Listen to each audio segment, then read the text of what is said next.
Nidog sydd gyntaf ar yr agenda heddi ac mae'r cwestiwn cyntaf gan Janet Finch-Saunders. Diolch Llywydd. Will the First Minister make a statement on delivering a COVID-19 recovery plan for businesses? Llywydd, to assist business recovery from COVID-19, the Welsh Government has provided the most generous package of support anywhere in the United Kingdom. On Wednesday last, the Finance Minister announced our 100% business rate relief scheme, which supports over 70,000 businesses, will continue for the whole of the next financial year. Thank you. Our strong Prime Minister has provided much certainty and support for our businesses. Only last week, our UK government extended CJRS size and the VAT reduced rate of 5% for the tourism and hospitality sectors. I am sure you will be enthusiastic to join with me and acknowledge that our UK government's action has saved jobs and businesses in Wales, protecting nearly 400,000 livelihoods, supporting more than 100,000 self-employed people and backing over 50,000 businesses with loans. In fact, our Prime Minister has gone a step further than you, because whilst he has provided a roadmap out of lockdown for England, you continue to fail to deliver for Wales. Despite the concerns I raised with you in committee on the 11th of February about the need for clarity as to when hospitality might be opening, we have been left to focus on your tier system, which has completely collapsed, because it is noted that to be in level 3, there should be a confirmed case rate of more than 150 cases per 100,000. Last week, Wales recorded a rolling 7-day average of 57 and is already down now to 44. Do you agree with me that it is really, really awful what you are doing to businesses in Wales by refusing to provide a clear roadmap out of lockdown and not adhering to your own tier system? Thank you. Well, Llywydd, I welcome all the support that the UK government has provided to businesses in Wales and have done so since the earliest days of the pandemic. Of course, here in Wales, we have provided hundreds of millions of pounds over and above the help that has come to Wales as a result of those UK efforts. I welcome the members' recognition of the success of the measures that this Welsh Government has taken to bring coronavirus under control, measures which she will remember she and her party vehemently opposed at the time that they were taken. Had we followed her advice then, we certainly wouldn't be in the relatively benign position that we are in Wales today. We will build from that position, mindful all the time of the continuing precariousness of the recovery from coronavirus, and with the circulation here in Wales of the Kent variant of coronavirus, particularly to be borne in mind as we reopen our economy. On Friday of this week, Llywydd, I will set out further details of how freedoms can be restored in the world of business, in our personal lives, providing priority as ever for our children and young people, and that will give people the clarity they need with the realism that is required as well. Caroline Jones. First Minister, whatever your plans for helping Welsh businesses, will you ensure that they are fair and equitable?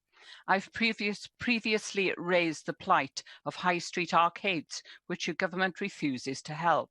These businesses have suffered the same losses as other leisure businesses, and yet you are denying them any recourse to business support. Welsh Government will gladly collect their business rates, yet do not want to help these businesses stay afloat. Like other businesses in the leisure sector, their costs have continued to spiral, but as they remain closed, they have no income. Without support, these businesses could close permanently with the loss of many jobs. And these jobs are for their employees who will eventually bear the brunt of all of this. So their plight is now desperate. So will you please reconsider your position? Diolch. Well, Llywydd, it has been the aim of the Welsh Government throughout the pandemic to use the funding that we have to fill the gaps in the help that comes from the UK government. it simply isn't possible with the funding we have to fill every single gap that exists. Nevertheless, £1.9 billion has left the coffers of the Welsh Government and is already in the hands of businesses here in Wales. Tens of thousands of businesses in every part of our country benefiting from the schemes that the Welsh Government has put in place, and the speed at which that help has left us and arrived with businesses themselves. Now, the Welsh Government has set aside £200 million in our budget for the next financial year to be able to continue the support that we provide to Welsh businesses. And as we do that, we always review the schemes that we have to see whether it is possible to do more to help more businesses in the future. But as I say, our funding has been used always to fill the gaps in the schemes that the UK government has responsibility for, and it simply isn't possible to extend that to every eventuality. Alan Davies. Thank you very much, Presiding Officer. The For Wales England approach, which the Conservatives seem to be adopting, will actually lead to a reduction in business support, as we've seen over the last year or so. And First Minister, in taking forward Wales out of the lockdown, we're able to do this because of the success, of course, of the approach taken by the Welsh Government. I'm particularly concerned about the support you will be able to provide to small businesses. There are many businesses in my constituency in Blaenau Gwent. We're very grateful to the support that's been provided by the Welsh Government over the last year or so. They're now looking towards beginning to trade again and looking at how they can rebuild their businesses. Is it possible to outline how those smaller businesses will be supported as we move forward over the coming months? I would like to thank Alan Davies for that. He's absolutely right. Of course, as the Welsh Governance Centre report demonstrated only a few weeks ago, that had we simply followed the schemes that are in place across our border, Welsh businesses would be millions and millions of pounds worse off than they are by being located in Wales because of the help that we have been able to mobilise for them. And I know the Welsh Conservative Party doesn't like to acknowledge that. It does indeed, as Alan Davies said, have only one prescription for Wales, and that is that we should copy exactly what is done by people across the border. £300 million less would have been available to businesses in Wales, and almost all the help that the Welsh Government provides, of course, goes to small and medium enterprises. We took a very conscious decision not to extend rate relief to businesses with a rateable value of over £500,000, and that released tens and tens of millions of pounds that we have put into the hands of small businesses here in Wales. I know that Alan Davies welcomed the extra £30 million that we announced for the sector-specific fund in leisure, tourism and hospitality only a couple of weeks ago. And the £200 million that we have in reserve that we will use next year will be targeted at those businesses that exist in every high street here in Wales, and they would absolutely, as my colleague Alan Davies says, they'd much rather be trading and they'd much rather be earning a living than waiting for the next cheque from the Welsh Government. But while the current pandemic persists, we will make sure that where they cannot trade, the Welsh Government will step in to assist them. Question 2, David Rees. Diolch, Iwydd. What is the Welsh Government doing to improve access to further and higher education for workers in Wales who might be looking to retrain? Thank the member for that question, Llywydd. The Welsh Government has invested £40 million in jobs and skills this year, supporting individuals seeking new or alternative employment or training. Our personal learning account programme helps employed people improve their skills or reskill in priority sectors, delivering learning flexibly around each individual's existing work and other commitments, and doing so through colleges right across Wales. Well, thank you for that answer, First Minister. And I'm very pleased to see in your government's budget the commitment to expand the personal learning account programme. Now, this programme, as you say, provides vital support to employed workers, but also those furloughed workers and individuals at risk of redundancy. And we know one of the impacts of coronavirus pandemic has been the loss of jobs and the greater hesitancy of businesses to invest, which would have created new jobs to offer greater opportunities to those seeking employment. The Welsh Government scheme to support people gain higher level skills and qualifications in priority sectors now prepares our workforce for a range of opportunities as we see the economy recover. Could you therefore provide an update on this fund and how it will be delivered to those individuals?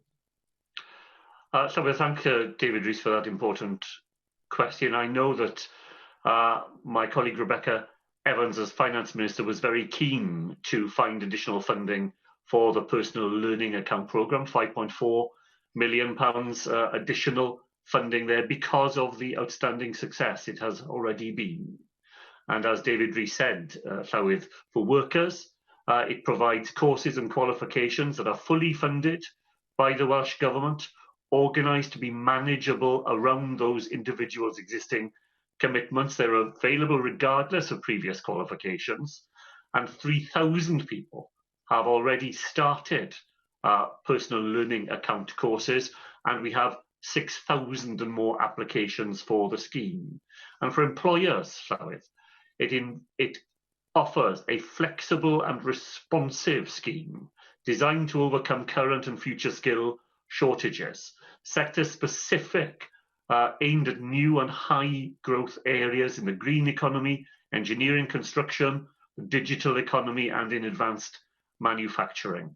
And in that way, as David Rees says, we will develop a pool of skilled and committed workers ready to take advantage of those new opportunities and attracting those new opportunities into parts of Wales, creating the jobs of the future.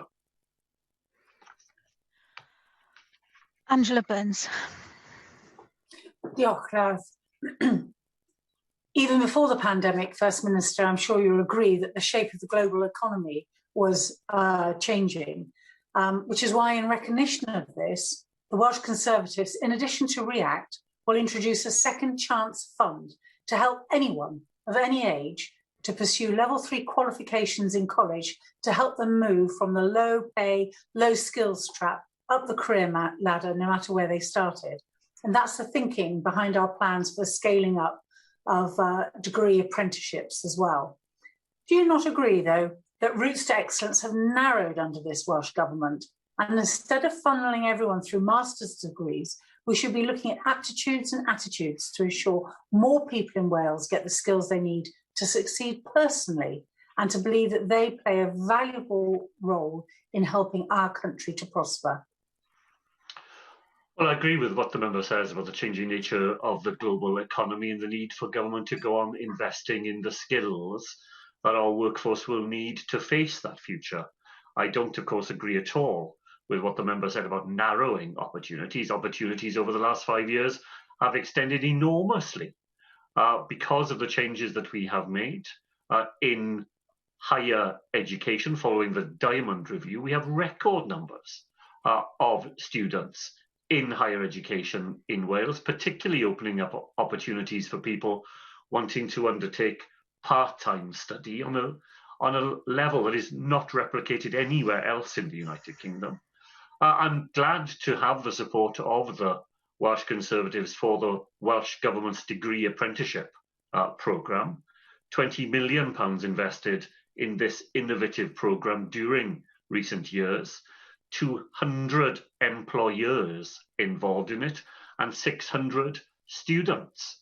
It's just another example of innovative ways in which this Welsh Government has expanded opportunities alongside the personal learning accounts that David Rees referred to, a whole range of ways in which people in Wales now have access to opportunities for reskilling and upskilling that will make sure that when those opportunities become available, we have a workforce here in Wales ready to take advantage of them. Cwestiynau nawr gan Arweinwyr y Pleidiau. Arweinydd Ceidwadwyr Cymreig, Andrew Arty Davies. Thank you, Presiding Officer. First Minister, what is your view of the situation involving Liberty Steel and its associated companies and its likely impact on jobs here in Wales? Well, so I'm not going to speculate on the future of Liberty Steel, a very important company here in Wales, and one which the Welsh Government has supported in the past. I have a letter in front of me from Mr. Gupta, the Executive Chair of GFG Alliance, which is the parent company of Liberty Steel, written to my colleague Ken Skates on the 4th of March, so at the end of last week, in which Mr. Gupta sets out the trading position of Liberty Steel, reinforces the commitment that GFG has to Wales, and we as a government will continue to work with the company and with the steel sector more generally to secure the future that we are confident, in the right conditions and in the right way, the steel industry has here in Wales. I agree with you, First Minister. Liberty Steel is an important player here in Wales, and that's the reason for the question. It's important to understand what financial support has been made available to Liberty Steel in the past, and has any additional support, given that you've alluded to a letter being delivered from the company to the Economy Minister, being requested by the company to secure its operations in Wales. Can you inform us, is there an offer on the table at the moment from Welsh Government to support Liberty Steel's operations or associated companies here in Wales? The letter from Liberty Steel, Llywyd, did not request additional funding from the Welsh Government. That wasn't the purpose of the correspondence. The purpose of the correspondence was to set out the difficulties that Green Skill, the financial provider to GFG Alliance, has experienced, but to put on the table as well the strong current trading position of the Liberty Steel Group. Steel prices in Europe are currently trading at a 13-year high. The aluminium market is more buoyant than it has been for some time past. And in his letter, Mr. Gupta makes it plain that factories that the Alliance own in these fields are operating at full capacity to meet high demand and generating positive cash flows. What the letter demonstrates, I think, is the close relationship that has existed between the company and the Welsh Government, and the confidence that the company wished to continue to create in its future. We will work alongside the company in order to secure the jobs that it provides here in Wales, and in order to secure the future of the sector more generally. Talking of support, First Minister, Friday is a notable day with the latest review of lockdown restrictions here in Wales. Your Minister for Mental Health and Wellbeing has said lockdown and people in Wales that if you give an inch, they'll take a mile. Can I first check whether this is your assessment, and do you agree with her? Or do you take my assessment that it's the hard work of the people of Wales over this lockdown period that will allow you now to unlift some of these restrictions? And can you confirm what type of announcements we might be looking at on Friday, in particular around non-essential retail? Will you be opening up gyms like the Minister for Wellbeing has previously suggested? And will you, as you've alluded to in the press over the last few days, be lifting the stay-at-home rule and introducing a 5-mile rule like we saw last summer? Well, so I'm afraid the Leader of the Opposition will have to wait until Friday. That is when the 3-week cycle ends, and the Cabinet will continue to discuss the package of measures that we will be able to propose then during the remainder of this week. But he's right to say that at the end of the last 3-week review, I said that I hoped that this will be the last 3 weeks in which we have to ask people in Wales to stay at home, and that we would be able to move beyond that. And I said then as well that we would continue to make the return to education as quickly and as safely as possible for our children will be our top priority, and that alongside that we would look to find ways of allowing people to do more in their personal lives and to begin the reopening of new aspects of the Welsh economy. That continues to be the list of issues that we discuss as a Cabinet, and I'm looking forward to being able to make announcements on that on Friday. The fact that numbers in Wales of people suffering from coronavirus continue to go down, the fact that the stress and strain on our health service is reducing in the way that it is, that is undoubtedly the achievement that belongs to people here in Wales for everything that they have done to abide by the difficult ask we have made of them during recent weeks in order to bring this latest wave of the pandemic under control.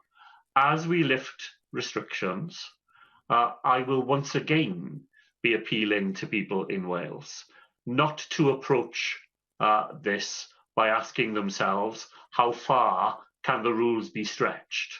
What is the most that I can get away with as restrictions are lifted? We continue to face a public health emergency. Nobody knows how the Kent variant will react as we begin to restore aspects of our daily lives. And I will be appealing once again to people in Wales to ask themselves the question, not what can I do, but what should I do in order to go on making my contribution to keeping myself, others, and the whole of Wales safe. Arweinydd Plaid Cymru, Adam Price. Diolch.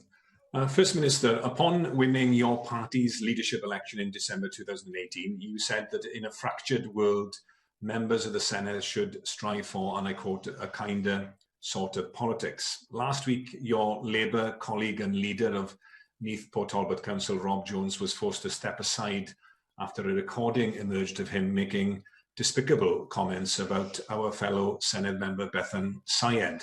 Yesterday marked International Women's Day with this year's theme, Choose to Challenge, encouraging people to challenge stereotypes and bias wherever they arise in order to effect change.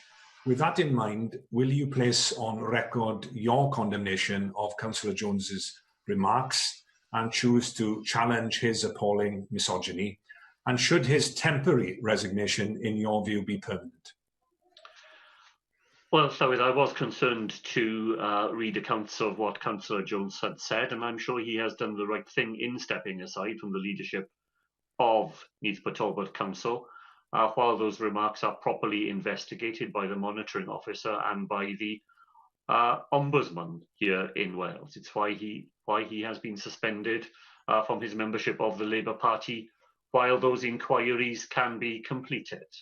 I think it would be sensible for anyone to await the outcome of those inquiries before drawing conclusions about what should happen next. But I'm sure Councillor Jones was right to step down from leadership of the council, to refer himself to the monitoring officer and to the Public Services Ombudsman, and we will now await the outcome of those inquiries.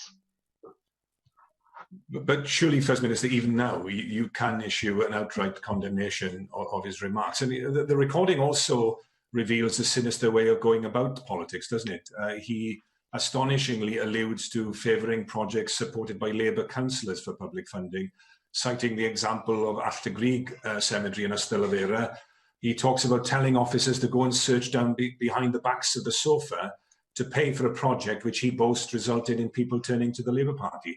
I've written to the Auditor General, First Minister, requesting that he not only investigates the remarks made by Councillor Jones in the recording, but also ensures robust checks and balances are in place to safeguard against the potential misuse of public funds for party political purposes in Welsh public authorities.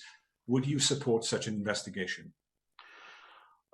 So it's important that investigations are carried out, and then it's important that those investigations are allowed to come to their own conclusions rather than politicians on the floor of the Senedd anticipating those conclusions and asking others to agree with the conclusions to which they have apparently already arrived. There's no place for misogyny in any part of Welsh life or in any political party.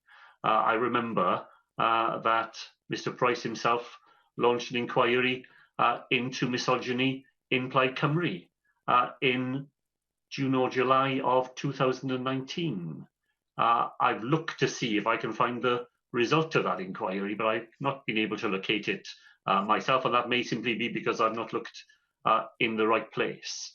But just as he was right, I'm sure, to have that inquiry carried out in his party, so it is right that the allegations that have been made against Councillor Jones should be investigated, and certainly the results of those inquiries will be made public. I mean, I just ask him finally, could you admit that the words used by Councillor Jones to describe Ethel Syed are absolutely appalling?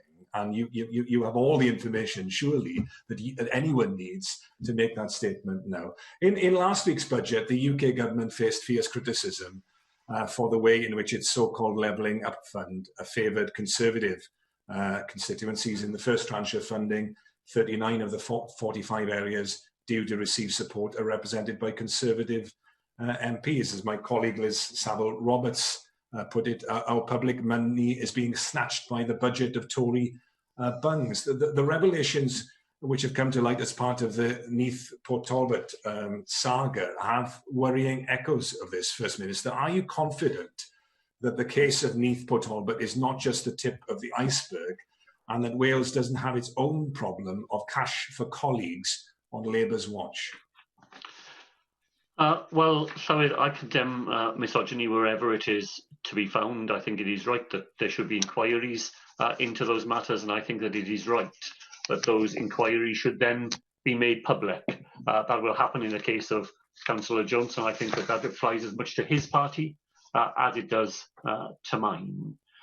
Trying to deduce a generalised smear from one incident to what happens right across Wales does not seem to me to be a sensible or proportionate way of responding to that. I took the precaution thinking that this might be raised this afternoon to look at the record of the Welsh Government in the way that we use funds right across Wales. And let me just give him a few results of that. I'll focus slowly for time just on one. So the 21st Century Schools programme, a major government programme, providing schools and colleges fit for the 21st century. 25 schools in Plaid Cymru controlled Carmarthenshire, 11 schools in independent controlled Pembrokeshire, 9 schools in Plaid Cymru controlled Ceredigion, 18 in Plaid Cymru controlled Gwynedd, 14 in Plaid Cymru controlled Ynys Môn, 14 in Conservative controlled Conwy. The record of the Welsh Government stands up to examination in every scheme that we have, and there is no possible implication that could be drawn for the way in which funds are used by this Welsh Government on party political lines. We do so always on open, transparent and needs-based criteria. That is the right and proper way. The Levelling Up Fund, to which Adam Price referred, is the opposite of that. That will now be in the hands of the Secretary of State in the Communities, Local Government and Housing Department of the UK Government, a department that knows very little of Wales, and there's no one here to assist them to find out more. I remember what the Public Accounts Committee of the House of Commons said about the Secretary of State when he awarded Towns funding to 60 out of 61 constituencies in England, which were either Conservative marginals or on the list of seats that the Conservative Party hoped to win at an election. That is a very worrying precedent, and one very different to the way in which this Welsh Labour government goes about using public funds in Wales. Question 3, John Griffiths. What further steps will the Welsh Government take to fully realise the economic potential of Newport? Thanks, John Griffiths, for that question. So the Welsh Government continues to work closely with the local authority and others in Newport to support initiatives which promote economic potential in the city, from the Market Arcade development to the Chartist Tower refurbishment and the visitor facilities at Newport's landmark Transporter Bridge. Diolch yn fawr, First Minister. The steel industry remains a very important part of Newport's economy. Tata Steel at Llanwern, for example, and also, of course, Liberty Steel at Uskmouth. We know, First Minister, that if the UK as a whole is going to have the sort of industrial future it deserves, steel must play an important part in that as a strategic sector. And we also know that organisations like Liberty Steel are taking forward green and sustainable steel policies that will enable that strong future for the steel industry. As was mentioned earlier in these questions, First Minister, there is a current financing difficulty for Liberty Steel. Greensill Capital has gone into administration, and they were Liberty Steel's main financial backers. So there's a need now for refinancing, which the company is taking forward, and there was a meeting with the unions to discuss matters this morning. First Minister, as far as Welsh Government is concerned, are you able to assure me that Welsh Government will stay in very close communication with the company, with the trades unions, and indeed with UK Government to make sure that this plant in Newport has a strong future? It is performing strongly, it is sustainable, and it's part of that strong steel sector that we want to see continuing in Wales. Well, I completely agree with John Griffiths on the importance of the steel sector, a strategic sector, a sector that has needed greater help from the UK government than it has received during the pandemic. I was glad that there was a meeting of the Steel Council on Friday of last week. I mean, far too long a gap between the last meeting of the council and this one, but it was well attended by Ken Skates on behalf of the Welsh Government and representatives from the Scottish Government and Northern Ireland, as well as the UK Government, the trades unions and others. So it's good that the Steel Council is meeting again. The Welsh Government will play a full part in the council. We will make the case for steelmaking here in Wales, including the developments, as John Griffiths said, that have been very important in Newport. The innovative work that Liberty Steel has undertaken, the plans that Tata Steel, I know, are very keen to continue to discuss with the UK government in order to secure a long-term and green future for that industry as well. And the Welsh Government will do everything we can, as we always have, to support the steel industry and call on other partners with other parts to play to make sure that they are equally engaged. Nick Ramsey. And can I concur completely with the sentiments just expressed in terms of the need of providing a sustainable steel industry across Wales. Can I widen this out into the fortunes of the wider Newport economy and South East Wales economy? And the Monmouthshire economy, I should say, both of which are dependent on a modern, sustainable transport infrastructure. I wonder if you could update us on the development of the South Wales Metro, where we are with that, and specifically whether the potential for a metro hub at the Celtic Manor, which I have raised before with the Economy and Transport Minister, has been discussed with relevant stakeholders. A hub at that point within the metro system would provide the missing link between Newport railway station and towns in my constituency, such as Monmouth, which after 6 o'clock are very much cut off from the Newport transport infrastructure. So I wonder if you could update us on the development of the metro. So I thank Nick Ramsey for that question. And despite the challenges which the pandemic period has thrown up, the Welsh Government's plans for the South Wales Metro remain there, remain funded, and remain as ambitious as they have always been. I will ask my colleague Ken Skates to update the member on the specific issue of the Celtic Manor connection to the metro.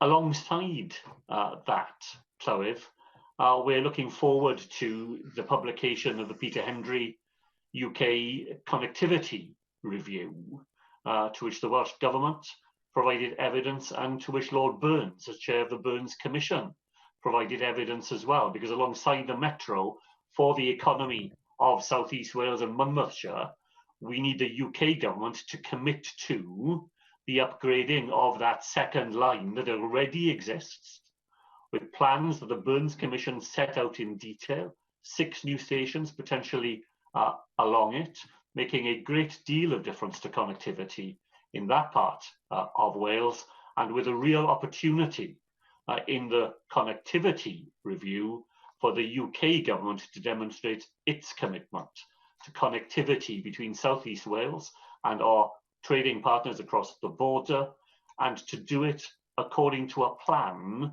that has already been drawn up and very convincingly articulated. Cwestiwn 4, Mandy Jones. Diolch, Llywedd. What assessment has the First Minister made of the performance of Cadw across North Wales? Llywedd, Cadw continues to discharge its statutory responsibilities and to sustain its custodianship of sites across Wales in ways which observe the restrictions made necessary by the coronavirus emergency. Thank you. First Minister, Cymnal Hall was in the headlines again recently. It's been dubbed the Welsh Versailles, but has fallen into dangerous disrepair, and this piece of Welsh heritage is at very serious risk of being lost forever, despite being a Grade 1 listed building. I see that one of Cadw's first priorities is caring for the historic environment. First Minister, what is the point of the listing system, and what is the point of Cadw if neither serves to protect Wales's heritage? Thank you. So I thank Mandy Jones for that, and I share her concerns about Cynllun Hall and the reports of the deterioration in the state of the building that I and she will have read in reports. The position, though, is this, isn't it? Cynllun Hall is a privately owned facility. It's not in public ownership. Cadw has discharged its responsibility, which is to list the building. After that, it is for the local authorities, that has the responsibility to make sure that the building is maintained in a state that matches the listing that Cadw has awarded to it. And the local authority has the power to issue statutory repairs and urgent works notices.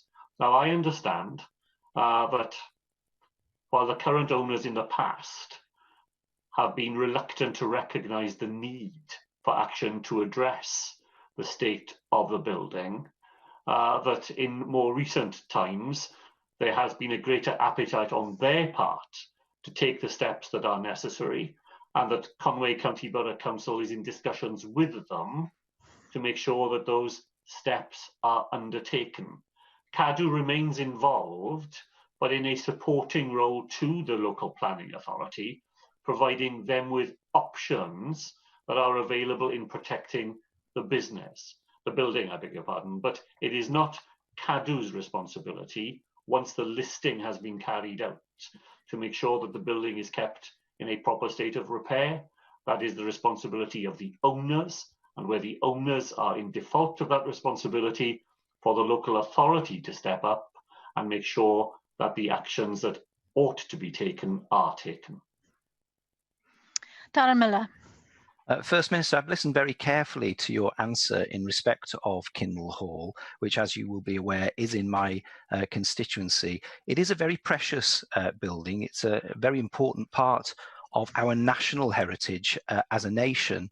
And of course, the Welsh Government does have the ability to be able to step in, acquire this building, and to make sure that it is protected for future generations. As you will know, Cadw do not only work with local authorities and list buildings, they actually do act as custodian for many important historical buildings across Wales. So my constituents would like to see the Welsh Government and Cadw working with both the local authority and the current owners, but where those current owners do not have the appetite or the resources to protect this building for future generations, can I ask, will the Welsh Government consider stepping in, acquiring this building as part of our national heritage? It is Wales's largest country home. It is known as the Versailles of Wales, and it does deserve that extra level of protection that other buildings that might be in a similar dilapidated state don't require. So can you step in if the need arises. Sorry, thank Ddyrannu for that contribution, and I share a lot of what he has said about the significance of Kinmel Hall, its importance to Wales as a whole, where Cadw has responsibility for the upkeep of monuments, buildings and sites. It is because those sites are in public ownership. And Kinmel Hall is not in public ownership. It has private owners.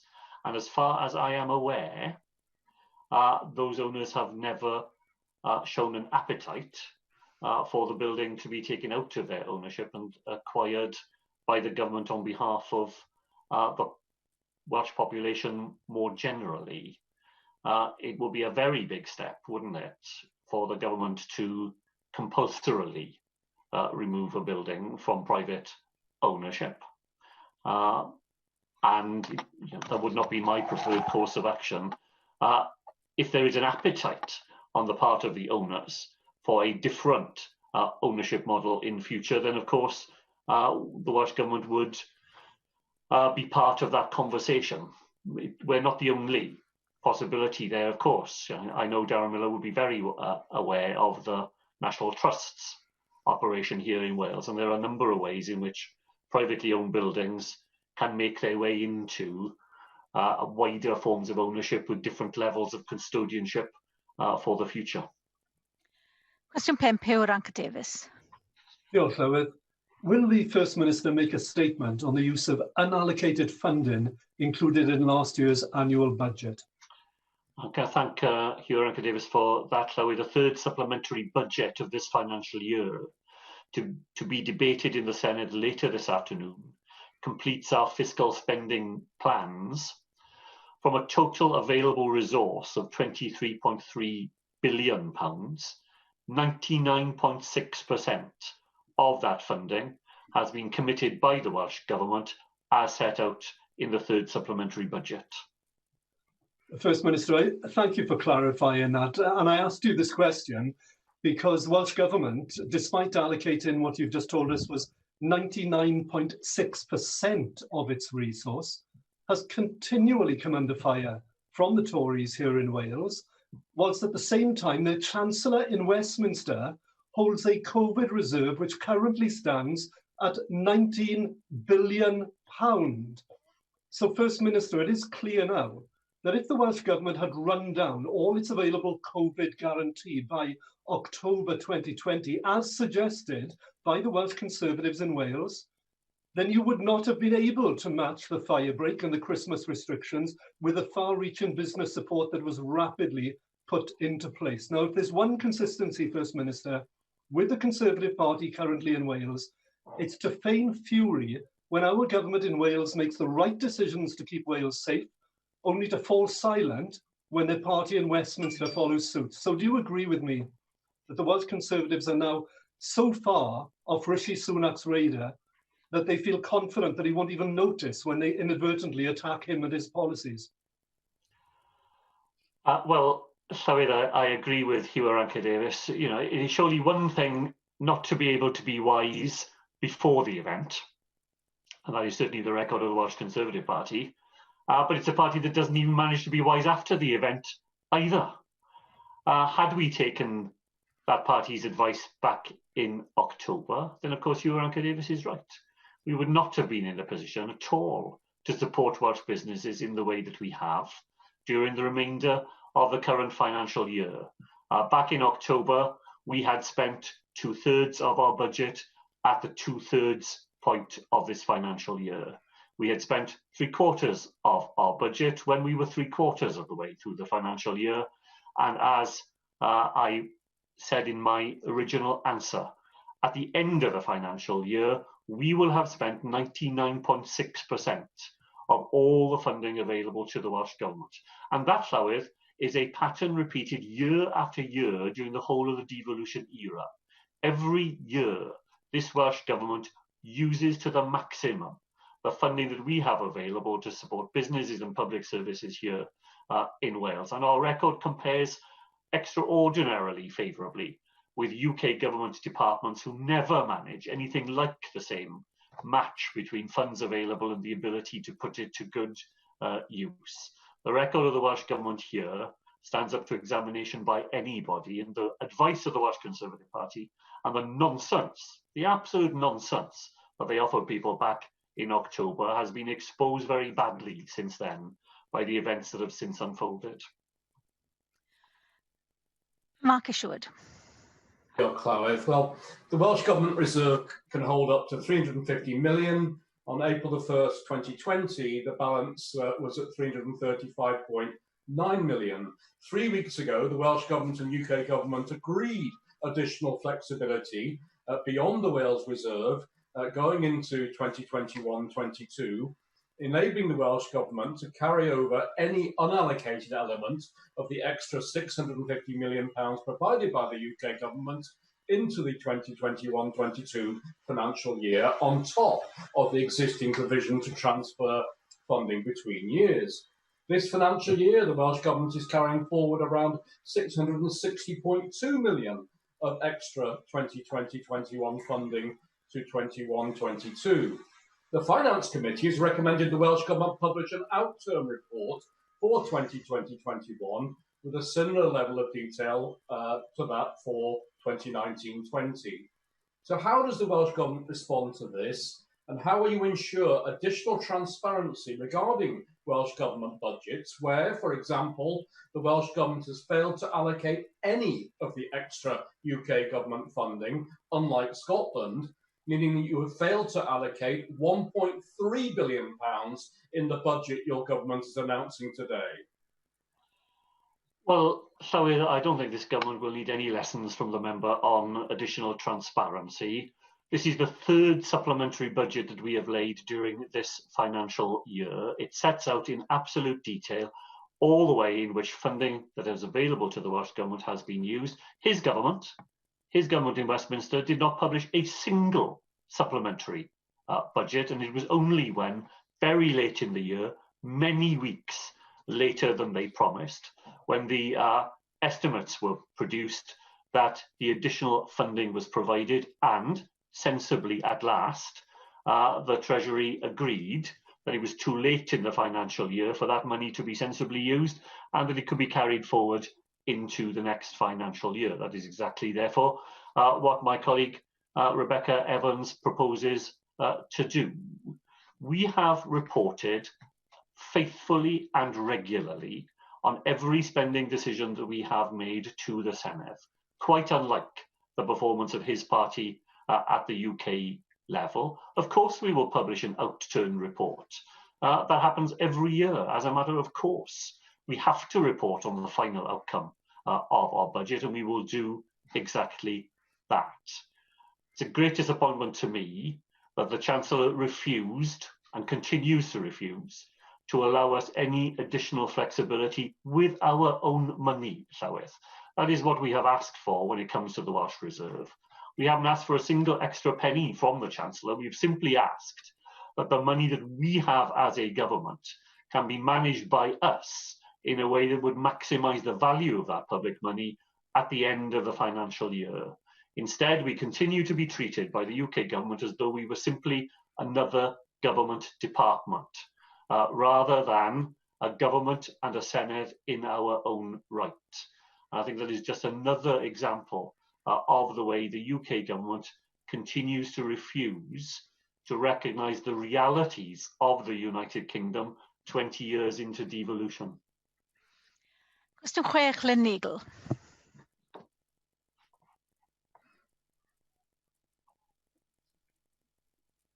I can't hear you at this point, Lynn Neagle. I can see that you're unmuted, but are you hard muted on your? Shall I try again? Yes, better? yes, yeah, second time around, it's much better. Thank you. What steps will the First Minister take to ensure that the well-being of children and young people is prioritised when considering the easing of lockdown restrictions? So can I thank Lynn Neagle for that question and for her persistent interest and support for this whole area. Our priority when when easing restrictions is to get as many children and young people back as possible, as safely as possible, back into face-to-face education. As conditions improve, we will explore how supervised outdoor activities can also resume for children in Wales. Thank you, First Minister. And as you know, COVID rarely causes serious illness in children and young people, but we do know the pandemic has had a huge impact on their learning, on their mental health, and on other aspects of their physical health. Now, I very much support a cautious approach to easing lockdown restrictions and an approach where we continue to follow scientific evidence and advice. I am, however, very concerned that decisions in the coming days to ease other restrictions will remove the vital headroom necessary to return children to school fully. What assurances can the First Minister give that ensuring that all children can return to school on the 15th of April after Easter will remain his top priority? And what assurances can he give that future decisions on lockdown easing will have at their very heart the need to maintain the headroom necessary for children to return to school? And can I also ask whether the First Minister is planning to publish an updated child rights impact assessment in order to align with the latest review of restrictions? Thank you. So we thank Lynn Eagle for that question and for all the work that she has done in chairing the Children and Young Persons Committee at the Senedd, which has made such a contribution to the way in which we have been able to approach these challenging issues. But the top priority for the Welsh Government remains to get our children and young people back into face-to-face education, doing it as quickly but as safely as we can. And that is why we have developed the step-by-step approach, because that is what SAGE, our own TAC group, and the Chief Medical Officer have always said to us. So we already have around 30% of children back in school as a result of the return of the foundation phase. On Monday of next week, we will return all primary age children to face-to-face education, examination students in secondary school, and she will have seen and welcomed, I know, the additional flexibilities that the Education Minister has proposed for local education authorities and head teachers to bring more children back into school before the Easter holidays. We will look to use headroom we have to restore some other aspects of Welsh life. But we always do that with a close attention to not doing anything that would impede our ability to return the whole of our children and young people to school immediately after the Easter holidays. And I can give her that assurance that that is always the lens through which we regard the other aspects. So we do hope to be able to make some preliminary progress on after this Friday's review is concluded. In the meantime, we will publish all the impact assessments and supporting documents that we have developed over the last 12 months as we complete this three-week review. Cwestiwn 7, Michelle Brown. What steps is the Welsh Government taking to protect its investment in capital projects? So the Welsh Government makes every effort to maximise the value of its capital investments in line with best practice for the stewardship of public money. Well, thank you for that answer, First Minister. If Welsh Government hadn't just given Cardiff Airport a £42.6 million grant, it could have recruited 1,000 new NHS nurses and paid them for 2 years. Recently, the Transport Minister blamed the COVID pandemic for the need to write off £40 million of debt that the airport owes to the Welsh taxpayer and award them this further eye-wateringly large grant. But it isn't COVID that's responsible for this, is it? Cardiff Airport has never made a profit under government ownership. And in the year up to last March, when according to Mr Skates, it had the highest passenger numbers ever going through the airport, it made its biggest loss ever, even when you take out the one-off expenditure for that year. It's true that COVID has tipped all our airports into making a loss, but Cardiff was already making big losses before, losing the taxpayer £20 million a year. Passenger numbers aren't expected to recover to pre-COVID levels for more than 3 years. So for the foreseeable future, you will have to grant Cardiff Airport at least £20 million a year the same amount of money as a further year's salary for those 1,000 extra nurses you could have recruited instead. This isn't just a bad deal for North Wales, it's a bad deal for the entire country. Isn't it the case, First Minister, that you're keeping Cardiff Airport in public ownership for political reasons because you're too embarrassed to admit that it's never going to be viable and you should never have invested a single penny of Welsh people's money into it in the first place?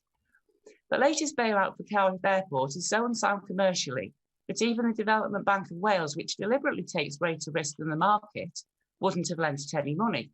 So, First Minister, is the sky the limit for the amount of good money after bad you're going to throw at Cardiff Airport, or will you now protect Welsh public with money, stop funding the airport and spend it on improving the Welsh NHS instead?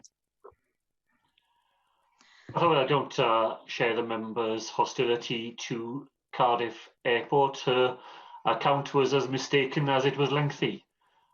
In fact, from top to bottom, she misrepresents both the case for investment in Cardiff Airport, the success of that investment, and she is just, it is just so basically mistaken to assert that the money that has been provided for Cardiff Airport could be used in the Welsh NHS. It's simply not available in that way, and the simplest understanding of how funding operates would have prevented her from making that mistake. Because it's not a mistake, is it? It's just a political assertion that she tries to make. She's wrong about the airport, she's wrong about the funding, and I don't think anybody who has the interests of Wales at heart will be prepared to follow her in the argument she's made. Cwestiwn 8, Carwyn Jones. Diolch, Llywydd. Will the First Minister make a statement on the future of Cardiff Airport? I thank Carwyn Jones for a question on Cardiff Airport. The global aviation industry has been catastrophically affected by the global pandemic. Here we have acted decisively to help secure Cardiff Airport's future, to ensure that it has a sustainable future, and to protect the value of the public investment in the airport. I thank the First Minister for his answer. I listened to the long question from Michelle Brown. Truth is, of course, that more than 5,000 jobs are dependent on Cardiff Airport, and Anglesey Airport's existence is dependent on Cardiff Airport. But for Michelle Brown, these jobs are in the wrong part of Wales to be important, and that is the impression that I got.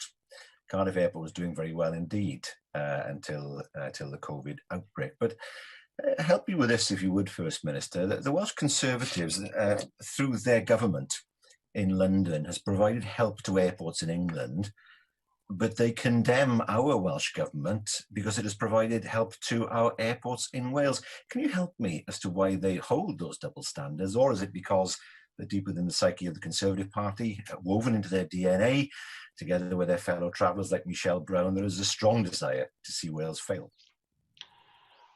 Well, Llywydd, the Scottish Government has provided help for Scottish airports. The Northern Ireland Executive has provided support to Belfast Airport. The UK Government declined to provide support for Cardiff Airport. It provided support for Bristol Airport, which it has always told us was a direct competitor to Cardiff. The reason why it wasn't possible to devolve APD to Wales. The Welsh Government has stepped in to protect the national asset that is Cardiff Airport. As Carwyn Jones has said, Llywydd, the airport had been on a strongly improving trajectory as a result of the actions that he took when he was First Minister in making sure that the asset that Cardiff Airport has to be to the Welsh economy was preserved for Welsh people. The 5,000 jobs that depend upon the airport more generally, the 2,400 jobs that depend upon it directly, this Welsh Government will not turn our back on the impact that the pandemic has had upon the airport. We will support it, even when others don't. Finally, question now, Leanne Wood. Diolch, Llywydd. Will the First Minister provide an update on the support for the Rhondda Skyline project? I thank the member for that question. So the Foundational Economy Challenge Fund has supported the Rhondda Skyline project to build on its feasibility study and explore establishing Wales's first landscape-scale, long-term community land stewardship project around the town of Rybudd. First Minister, when the Skyline project was first unveiled, it promised so much.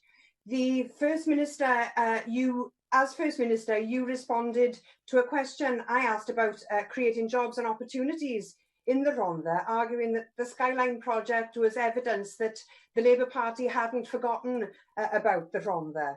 In October 2019, you said that you would be prepared to, and I quote, do whatever we can to help this very exciting project come to fruition.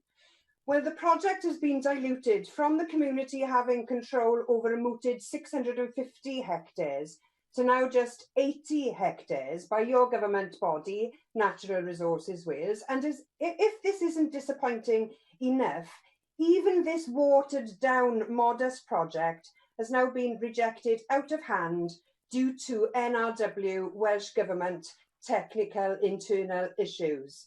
Similar schemes are run successfully in many countries around the world. There are more than 200 landowning communities in Scotland doing exactly what the Skyline project wants to do. Yet it seems that a model of community economic control of public forestry land cannot get off the ground properly here in Wales. Why is the Labour-run Welsh Government unable to do this? Can you tell us what's gone wrong with this project? Well, Cywydd, I'm disappointed to find the member so keen to pronounce the end of the project. I met with senior officials on all of this yesterday morning. I can assure her that the discussions are not at an end. Discussions are taking place between NRW and the project. Those discussions do have to take into account the advice that NRW has had from the Wales Audit Office. She wouldn't expect them to do anything less. There is a further meeting planned today between NRW and the project. I think she's premature, Cywydd, and I think it doesn't help to rush to a conclusion in the way that she has. I visited the Skyline project, was very impressed by the people I met and the plans that they had. I'm very glad that the Welsh Government has provided £95,000 through the Foundational Economy Challenge Fund to support the project. And I am optimistic that the discussions that continue between the project and NRW will find a way of realising the economic and social benefits that the project offers to people in that part of the Rhondda.